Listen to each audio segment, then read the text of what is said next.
I'm Tiger Height, and I'm here to make WWE NXT and Pro Wrestling Majestic again. I'm telling you folks, there was something about this show, I liked it. There was a lot of really good stuff here. That ending was crisp. There was just not really anything here that was like outwardly bad. This wasn't outwardly bad. It was disappointing. So, Tiffany Stratton and Kiana James for the NXT Women's Champion. Number one, why? I like Kiana James. Don't get me wrong. I think she's very good. But why did she get this opportunity? Why is it on a random NXT? And the follow-up actually kind of made it worse. These two had a fine opener.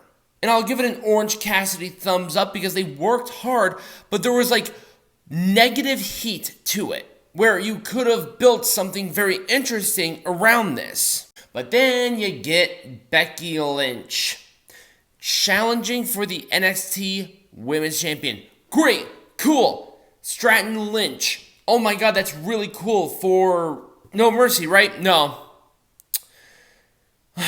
This match is next week. Tiffany Stratton and Becky Lynch for the NXT Women's Champion is next week. Why? Goddamn, I'm almost tempted to give this whole thing a thumbs down, but I have too much respect for both of these women to do that. God, seriously, why? Ugh, let's get all that dog shit out of the way, and let's talk about Ilja Dragunov and Mensah. I thought it was Trick Williams, but I guess it wasn't. Not sure if that means anything to me, but it is what it is. I liked the match. It was fun. Mensah actually has decent chemistry with Ilja. They had a really good back and forth, and I really liked the ending where it was a Torpedo Moscow for the win. Is possibly a Ilja Dragunov and Noam Dar match in the future? Maybe. I liked it. I wish there was more heat to it. I'll give it an Orange Cassidy thumbs up. Actually, this one was fairly close to a full thumbs up, except like I said, maybe another week, maybe two, a little bit of heat. Let's kind of build something to it, and I'll be happy. Nathan Frazer and Duke Hudson in a Global Heritage Invitational. I didn't realize this was round robin, because I necessarily don't care, but it is what it is. It was fine. Phoenix Splash for Nathan Frazer to win. It's fine. Orange Cassidy thumbs up, and that's being nice. Tyler Bate taking on Dabba-Kato. It was fine. Obviously, Dabba-Kato lost. What was the point? Why? It was a spiral tap for Tyler Bate to win. I mean, he really didn't get any momentum with this, and Dabba-Kato looked like an idiot. Can't beat somebody who's literally like not even half of his size. Orange Cassidy thumbs up, and that's being really, really nice. Okay, so this is kind of where the show got kind of interesting.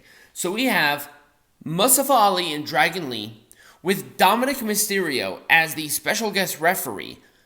And the person who wins this match is the number one contender for No Mercy for the North American Champion, which Dominik holds. Okay, so I can see a couple of things that you can do with this. They put themselves in a no-loss situation here, and that's why this worked. No matter who it was, no matter who won, you could have done 2 or 3 different scenarios for each of them winning, and it would have worked. And to be honest with you, I didn't even hate this. Where we had somewhat of a slower count, and it was a roll-up for a quick count for Mustafa. And even that result could lead into something more. Once again, this is how you construct a rivalry here, where you have 10 or 12 different ways to manipulate how you structure the match at the ending that will make it work. You can have a triple threat because of the shenanigans. You could have a singles match because the Dominik referee whatever was not acceptable, or you could go with Dominik and Mustafa and have them separate. You have a couple of weeks. You have so much to do here, so much creativity, and it was a good match. That's why this worked, and that's why it gets a full thumbs up. Despite arguably the incorrect person winning, Dragon Lee didn't look weak. They have protected this guy, like from the net's end. Oh man, Roosh. Do you really think you signed the right deal? Well, I mean, of course you did, because, the owner's daddy is paying essentially your family, but that's good on you, not for him. But, I mean, look at how your brother's being protected here. He's lost fairly consistently, but yet he still looks strong. He still looks good. Where have you been? It's been a couple of weeks. I guess catering pays the bills, right? This gets a full thumbs up, by the way. Our next match was Butch taking on Axiom in another Global Heritage Invitational match. I like this. It was a good match, and I really like the ending. You know why? Because it leaves more open to what happens later. Because keep in mind, this is round robin. If there is a tie, they only get a point instead of the pin submission 3. So it was a time limit draw because they put themselves in a weird situation here. They didn't want Butch to lose, but they didn't want Axiom to lose. What do you do here with a round robin? You have more creativity. You have more options. And I think that's why this worked, where it was a time limit draw, good back and forth, lots of solid action, and also, after the Invitational, you have a setup for maybe a little pseudo-rivalry here for NXT, or if Axiom gets called up. Thumbs up. Okay, so Gigi Dolin was warning Thea Hale about being aligned with JC Jane, which led to this match.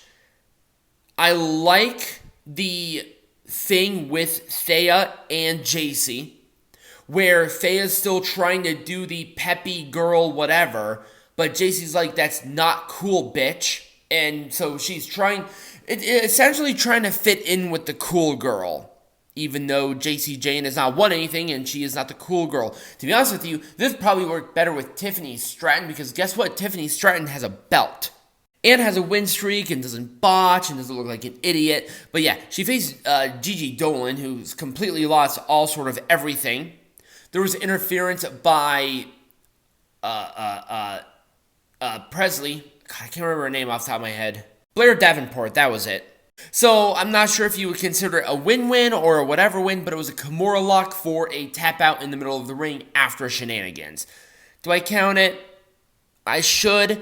But also, why is Thea Hale still coming out to the Chase You theme? It's just odd because she's trying to fit in. I don't know. There's things that I like and things that I don't like about this. So I'm going to give it an Orange Cassidy thumbs up. They worked hard. The structure of the match was fine, and I see potential here, but how they started this off was just slightly off. And in our main event, no disqualification, Braun Breaker, Von Wagner. Good Lord, this was great.